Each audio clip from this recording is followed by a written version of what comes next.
Central Florida Real Estate Radio on News Radio WFLA Orlando.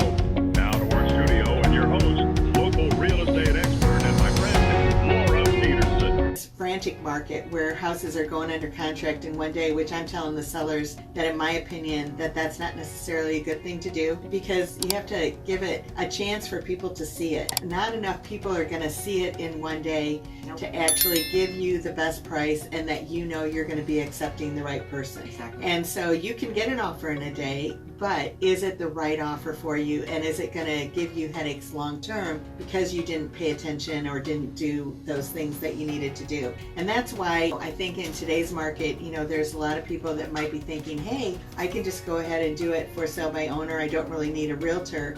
But as I'm always telling people, it's not about finding that initial buyer. What the real job is getting it to the closing table and getting it actually sold. Correct, yeah. And we talked about it numerous times. I mean, even with the first offer is not always the best offer, and neither is maybe the second or the third. So we always like to let our properties not sit, because my gosh, even 2-3 days is not really sitting, but let the offers come in, let people get in there and be able to view it, because everybody's schedule is different. So you want to give it the time, get the exposure that you want. And then Laura's really good. She does these little spreadsheets, and she has the name, the amount price, if they're asking for concessions, when they're closing, what the loan type is. I mean, she does this great spreadsheet when we got the activity going on, and it just works out so great. And then we can look at it and say, okay, well, this one might work, this one might work. And then we actually go through and we'll call all the lenders again to see how far along they've been in the process. Then we're calling the agents, asking them, if there's any movement on maybe closing date or something like that. I mean, we do a very, very extensive analysis.